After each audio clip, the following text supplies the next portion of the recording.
কোরআন কোরআন কোরআন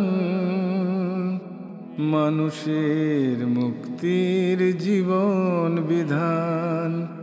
কোরআন স্রষ্টার সেরা দান, পথহারা মানুষের। আসসালামু আলাইকুম প্রিয় দর্শক, আপনারা যারা দেশে আছেন প্রবাসে, সবাইকে জানাই অনেক অনেক প্রীতি ও শুভেচ্ছা। শুরু হলো এনটিভি আয়োজিত এবং লাভ হলো নিবেদিত পাক্ষিক অনুষ্ঠান কোরআন অন্বেষা। আপনাদের সাথে আছি আমি জয়নুল আবেদিন আজাদ। আর আজকে আমাদের মাঝে অতিথি হিসেবে উপস্থিত আছেন হাফেজ মাওলানা নাজির মাহমুদ, খতিব, ঢাকা বিশ্ববিদ্যালয় কেন্দ্রীয় মসজিদ। আসসালামু আলাইকুম ওয়া রাহমাতুল্লাহি ওয়া বারাকাতুহু। প্রিয় দর্শক, কোরআন অন্বেষা অনুষ্ঠানে আমরা আজকে পবিত্র কোরআনের সূরা আল আরাফের 65 থেকে 69 এই 5টি আয়াতের তেলাওয়াত শুনব তরজমা। প্রিয় দর্শক, আমরা এতক্ষণ পবিত্র কোরআনের সূরা আল আরাফের 65 থেকে 69 এই 5টি আয়াতের চমৎকার তেলাওয়াত শুনলাম তরজমা। হাফেজ মাওলানা নাজির মাহমুদ ভাই, আমি লক্ষ্য করছিলাম যখন এই কোরআনের তেলাওয়াত হচ্ছিল, আপনি একটি ভাবনার জগতে মগ্ন হয়েছিলেন। আমি আপনার মতো ভাবতে গিয়ে উপলব্ধি করলাম এই আয়াতগুলো যেন এখনই নাজিল হচ্ছে। তখনকার যে সমাজ বাস্তবতা ছিল, এখনকার সমাজ বাস্তবতা তেমনই। তখন আল্লাহর প্রেরিত রাসূলরা যখন ন্যায়ের কথা বলতেন, সত্যের কথা বলতেন, স্রষ্টা এবং সৃষ্টির সম্পর্ক এবং সৃষ্টির কর্তব্যের কথা বলতেন, তখন সেই মহান ব্যক্তিদের নির্বোধ বলা হতো, পিছিয়ে পড়া মানুষ বলা হতো। রাসূলরা বলতেন, আমরা নির্বোধ নই, আমরা তো স্রষ্টার বাণী বাহক, আমরা তো আলো বিতরণ করছি।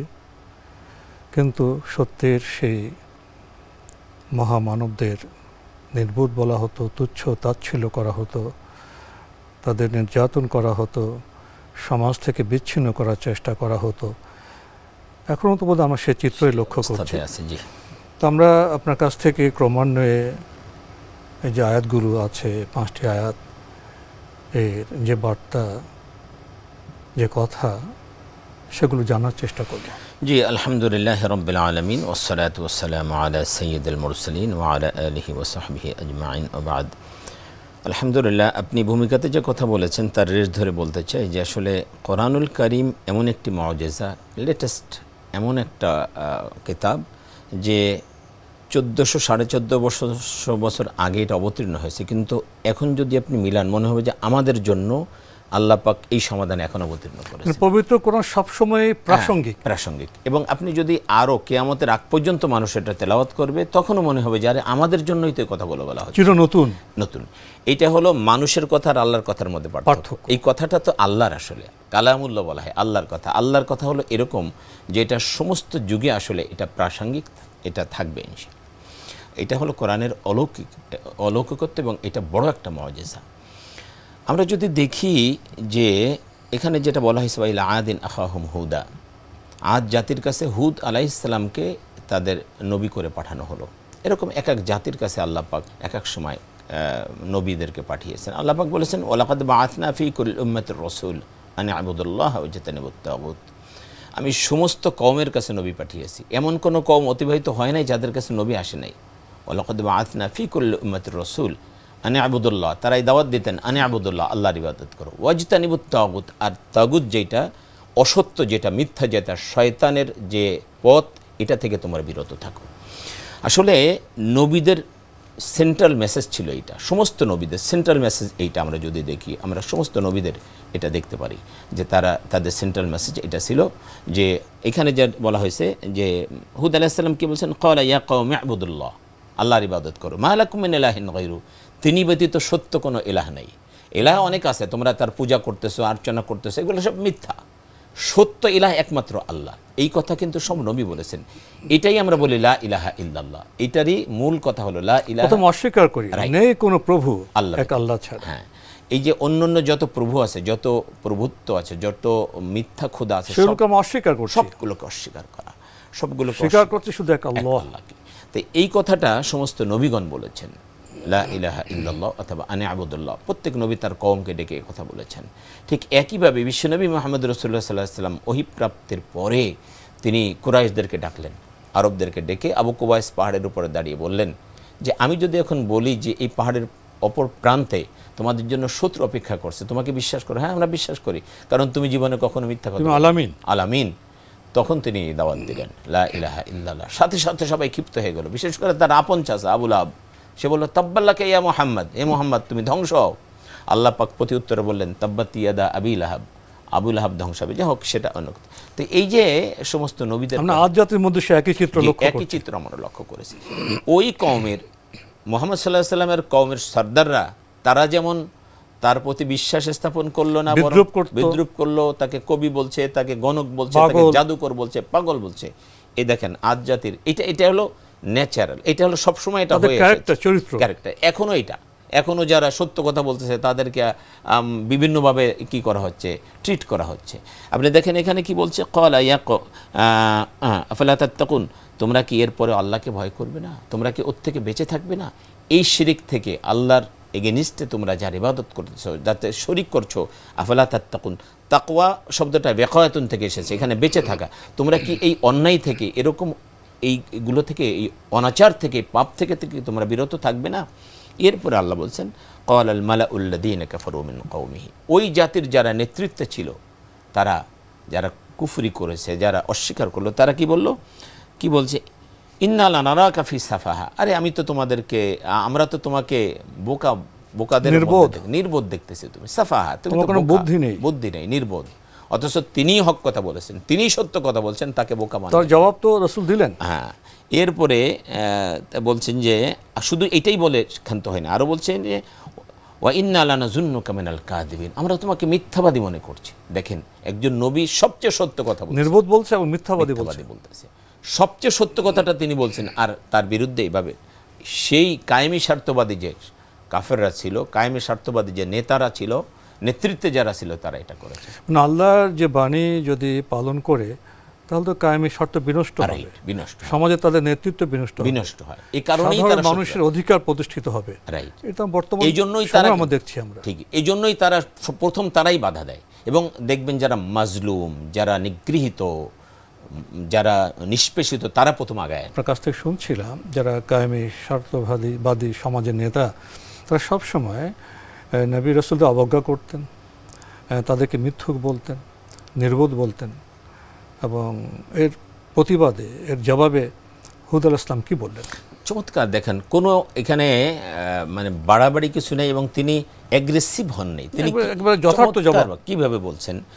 তিনি বললেন ক্বালা ইয়া কওমি, হে আমার জাতি, লাইসা বিসাফাহা, আমি আসলে নির্বোধ নয়। তোমাকে আমাকে নির্বোধ বলতেছ, আমি নির্বোধ নয়, বরং কি ওয়ালাকিন্নী রাসূলুম মির রাব্বিল আলামিন, বরং রব্বুল আলামিন, সমগ্র জগতের যিনি রব, আমি তার পক্ষ থেকে শুধু রসুল।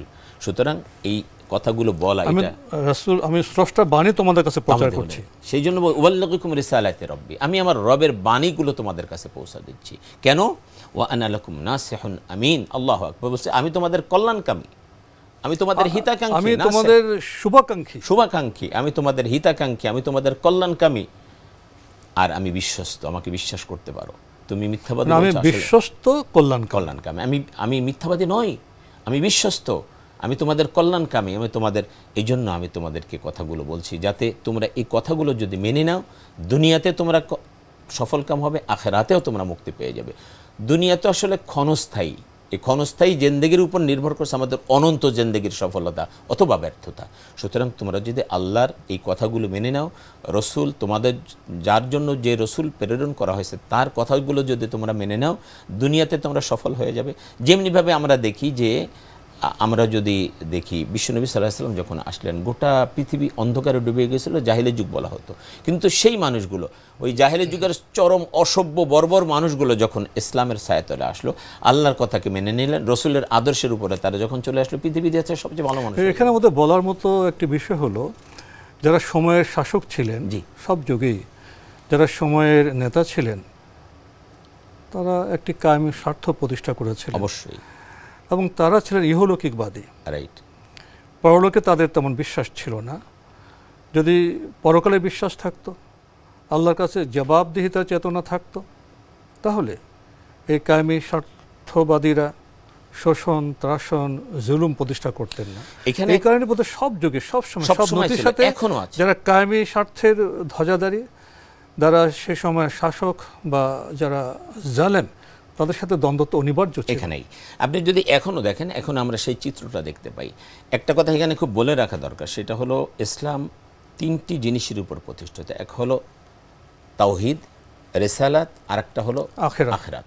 এই আখিরাতে জবাবদিহিতার অনুভূতি যার মধ্যে থাকবে না, সে যে কোনো অন্যায় করতে পারে। আর আখিরাতে জবাবদিহিতার অনুভূতি যার মধ্যে আছে, সে কখনোই কোনো অন্যায় করতে পারবে না।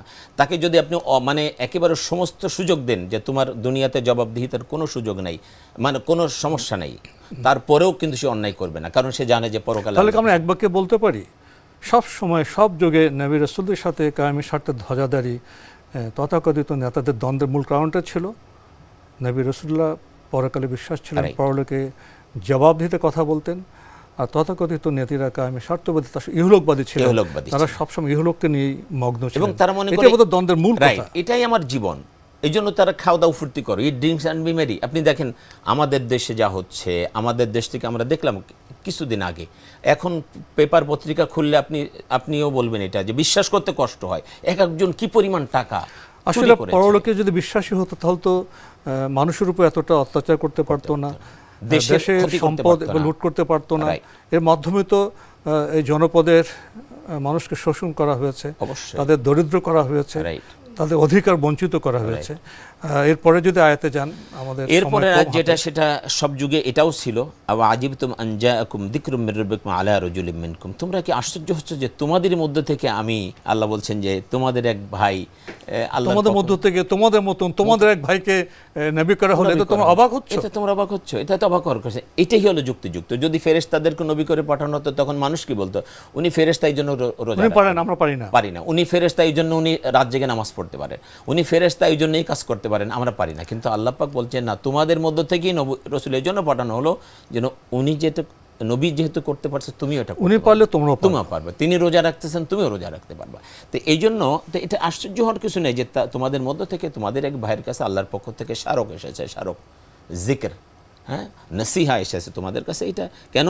লিয়ুনযিরাকুম, তোমাদেরকে সতর্ক করার জন্য। এটা তোমাদেরকে সতর্ক করার জন্য যে তোমরা সতর্ক হও, তোমরা যেটা করছো এটা ঠিক নয়। তোমরা আল্লাহর পক্ষ থেকে তোমাদেরকে যে বিধান দেওয়া হয়েছে, তোমাদেরকে যেভাবে চলতে বলা হয়েছে, তোমরা সেভাবে চলো, তাহলে তোমরা পরকালের কঠিন আযাব থেকে তোমরা পরিত্রাণ পাবে। এই জন্য তোমাদেরকে সতর্ক করা হয়েছে। ওয়াযকুরু ইয জাআলাকুম খুলাফা মিন বা'দি কওমি নূহ ওয়া যাদাকুম ফিল কররি। এরপরে আল্লাহ পাক নিয়ামতের কথা বলছেন। তোমরা একটু স্মরণ করো যে নূহের পরে তোমাদেরকে আল্লাহ তার স্থলাভিষিক্ত করলেন, তোমাদেরকে প্রশস্ততা দান করেছেন, তোমাদেরকে শক্তিশালী করেছেন। আজ জাতি এতটা শক্তিশালী ছিল যে এটা একটা প্রবাদ বাক্য, এটা আরবে বা সারা পৃথিবীতে একটা প্রবাদ বাক্য ছিল। তাদের খ্যাতি, তাদের যশ, এটাও যেমন প্রবাদ বাক্য ছিল, আবার তাদের ধ্বংসটাও একটা প্রবাদ বাক্য। তাদের যে আপনার শিল্পকলা, তাদের যে আপনার নির্মাণ শৈলী, এটা খুবই দেখার মতো ছিল। আবার তারা আল্লাহর নাফরমান হওয়ার কারণে তাদের যে ধ্বংস হলো, এটাও একটা প্রবাদ বাক্য, এটা তো আযাব ছিল। সেই জন্য আল্লাহ বলছেন যে তোমরা এই নিয়ামতগুলোর কথা একটু স্মরণ করো। ফাযকুরু আলা আল্লাহি লাআল্লাকুম তুফলিহুন। আল্লাহ বলা হচ্ছে এই যে নিয়ামত আল্লাহ তোমাদেরকে দিয়েছেন, এটার কথা একটু স্মরণ করো, অকৃতজ্ঞ হয়েও না। লাআল্লাকুম তুফলিহুন, তাহলে তোমরা সফলকাম হবে। আল্লাহ পাক বারবার এরকম বলছেন, ফাযকুরুনি আযকুরুকুম ওয়াশকুরু লি ওয়ালা তাকফুরুন। তোমরা আল্লাহ জিকির করো, আল্লাহ তোমাদেরকে স্মরণ করবেন। আল্লাহকে স্মরণ করো, আল্লাহ তোমাদেরকে স্মরণ করবেন। আল্লাহর নিয়ামতের কৃতজ্ঞতা প্রকাশ করো, তোমরা অকৃতজ্ঞ হও না। মূসা আলাইহিস সালাম ফিরাউনের নাগপাশ থেকে যখন, অত্যাচার থেকে যখন মুক্ত হলেন, তিনি লোহিত সাগর পার হয়ে যখন এই পারে আসলেন, তখন এই দিনটার জন্য তিনি কি করেছেন? এই স্বাধীনতার জন্য তিনি রোজা রেখেছেন।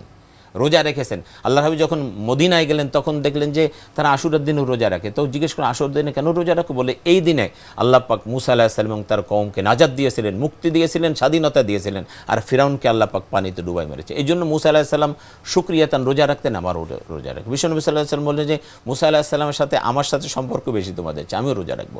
তাহলে আমরা আমাদের এই দেশটার কথা যদি চিন্তা করি, আমরা ব্রিটিশদের থেকে একবার স্বাধীনতা লাভ করেছি, পাকিস্তানের অত্যাচার থেকে আবার স্বাধীনতা লাভ করেছি। তাহলে আমাদের কি পরিমাণ শুকরিয়া আদায় করা দরকার? আমাদের তো মানে কি পরিমাণ শুকরিয়া আদায় করা দরকার? আপনার এই যে বক্তব্য, এটা তো আমাদের সমকালীন বক্তব্য, এর সাথে আমি কোরআনে একটি শব্দ যোগ করতে চাই। জি অবশ্যই। খলিফা। জি। আল্লাহ বলছেন পূর্ববর্তী যে যুগ ছিল, যারা শাসক ছিল, জাতি ছিল, তারা আনুগত্য করেনি, তারা ভুল পথে ছিল, জুলুমে তারা মেতে ছিল, তারা ধ্বংস হয়ে গেছে। জি। তাদের জায়গায় তোমাদেরকে প্রতিনিধি হিসেবে আনা হলো। আমরা প্রতিনিধি কি? আমরা স্রষ্টার বাণীর প্রতিনিধি। আমরা যারা বান্দা হব, তারা রাসূল যে পথ দেখিয়েছে সে পথের প্রতিনিধি হব। এটাই তো বোধহয় যুগ যুগ ধরে খলিফার যে দায়িত্ব, এই দায়িত্ব হলো স্রষ্টার আনুগত্যের দায়িত্ব। যখনই এই দায়িত্ব সম্পর্কে মানুষ সচেতন হবে, সেটা আদ জাতি হোক, সামুদ জাতি হোক, আরবের সেই গোত্র হোক, বা এখনকার ইউরোপিয়ান হোক, বাঙালি হোক, আমরা তো পৃথিবীর মধ্যে আছি না, মহাবিশ্বের ছোট্ট একটা গ্রহ পৃথিবীর মধ্যে আছি। পৃথিবী আল্লাহর সৃষ্টি, আকাশ থেকে পানি আসে, সূর্য আলোক আসে, আমরা বেঁচে থাকি। আকাশ থেকে ওহী আসে, সে ওহীর আলোকে আমরা বেঁচে থাকতে পারবো। কিন্তু বৃষ্টি এবং আলো থেকে বিচ্ছিন্ন হলে যেমন আমাদের ফসল হবে না, আমরা বাঁচবো না, তেমনি আকাশ থেকে যে ওহী এসছে, সে ওহী থেকে বিচ্ছিন্ন হলে আমাদের সেভাবে বাঁচতে পারবো না, আমাদের সমাজ ধ্বংস হবে, মানুষ হিসেবে আমাদের আত্মা মরে যাবে। তো এই যে খলিফার যে মর্ম কথা একটু বলবেন? জি অবশ্যই। তো খলিফা মানে হলো আসলে প্রতিনিধি। আমরা যদি দেখি আল্লাহ রাসূল সাল্লাল্লাহু আলাইহি ওয়াসাল্লামের ইন্তেকালের পরে আবু বকর রাদিয়াল্লাহু আনহু, ওমর রাদিয়াল্লাহু আনহু, ওসমান রাদিয়াল্লাহু আনহু, আলী রাদিয়াল্লাহু আনহু, তারা কি ছিলেন? খলিফা। মানে আল্লাহর বাণীর, রাসূলের পথের প্রতিনিধি। এই প্রতিনিধিত্ব তারা করেছিলেন। আর যতদিন পর্যন্ত প্রতিনিধিত্ব সঠিক পথে ছিল ততদিন মানে এই প্রতিনিধিত্বের এই দায়িত্বের পথ থেকে চ্যুত হয়ে গেলে ধ্বংস অনিবার্য। সেটা প্রাচীন যুগ হোক, মধ্যযুগ হোক, আধুনিক যুগ হোক, উত্তর আধুনিক যুগ হোক, সব জায়গায় একই বার্তা। তো এবং আল্লাহ তাকে যে কিভাবে ধ্বংস করবেন এটা আমরা কেউ বলতে পারি না। যেমন নমরুদকে আল্লাহ শুধু মশা দিয়ে ধ্বংস করেছেন। সুতরাং ছোট্ট ছোট্ট বিষয় দিয়ে আল্লাহ কাকে কোনভাবে ধ্বংস করবেন আমরা তা বলতে পারি না। কথা আপনারও অনেক ছিল, আমাদের শোনারও আকাঙ্ক্ষা ছিল, কিন্তু সময়ের শৃঙ্খলার কারণে আজকে এখানে শেষ করতে হচ্ছে। হাফেজ মাওলানা নাজিম মাহমুদ ভাই, আপনি কষ্ট করে আমাদের স্টুডিওতে এসেছেন, সময় দিয়েছেন, সেজন্য আপনাকে অনেক ধন্যবাদ। আপনাকে ধন্যবাদ। আমি সমস্ত দর্শকদেরকেও ধন্যবাদ জানাচ্ছি, এবং আমরা যেন কোরআন থেকে আসলে নসিহা গ্রহণ করতে পারি, আল্লাহ তৌফিক দান করুন। প্রিয় দর্শক, আমরা দেখছিলাম এনটিভি আয়োজিত এবং লাভ হলো নিবেদিত পাক্ষিক অনুষ্ঠান কোরআন অন্বেষা। আমাদের অনুষ্ঠান আপনারা এনটিভি অনলাইনেও দেখতে পারবেন, ভিজিট করুন www.ntvbd.com। এছাড়া ইউটিউবে এবং আমাদের ভেরিফাইড ফেসবুক পেজে অনুষ্ঠান দেখতে পারবেন। প্রিয় দর্শক, আজকে আমরা পবিত্র কোরআনের সূরা আল আরাফের 65 থেকে 69 5টি আয়াতের চমৎকার তেলাওয়াত শুনেছি, তরজমা শুনেছি, এবং হাফেজ মাওলানা নাজুর মাহমুদ ভাই থেকে সংক্ষিপ্ত আমরা ব্যাখ্যাও জেনেছি। আমরা আজকে কথা বলছিলাম সম্মানিত নবী হুদ আলাইহিস সালামকে নিয়ে। তার সময়ের চিত্রটা কেমন ছিল? তিনি আল্লাহ থেকে প্রাপ্ত ওহীর আলো ছড়াচ্ছেন, আর কায়েমি স্বার্থে দ্বারা ধ্বজাধারী সে সময় যারা নেতা তারা বলছেন তুমি মূর্খ, তুমি নির্বোধ। হুদ আলাইহিস সালাম কি বললেন? না, আমি নির্বোধ নেই, আমি তো আল্লাহর বাণী প্রচার করছি, আমি তো তোমাদের বিশ্বস্ত শুভাকাঙ্ক্ষী। কিন্তু কায়েমি স্বার্থের ধ্বজাধারীরা, তারা শোষণ ত্রাসনের অভ্যস্ত, তারা নবীকে মানেননি। এই তো ইতিহাস তখনকার, এবং সেই ইতিহাস বর্তমান সময়েরও। তাই আমরা বলতে পারি স্রষ্টা এবং সৃষ্টির যে সম্পর্ক এবং সৃষ্টির যে দায়িত্ব, সেটা হলো খলিফার দায়িত্ব, অর্থাৎ স্রষ্টার বাণীর প্রতিনিধিত্ব করা এবং রাসূলের যে পথ, যে পদাঙ্ক, সেটা অনুসরণ করা। এখানেই মুক্তি, এখানেই শান্তি, এখানেই প্রগতি। প্রিয় দর্শক, মহান আল্লাহ আমাদের সবাইকে নিরাপদে রাখুন শান্তিতে। আসসালামু আলাইকুম। পথহারা মানুষের বন্ধু কোরআন, কোরআন ডেকে যায়, হতাশা কেটে যায়, শান্তির মোহনায় এ যে ফুরকান।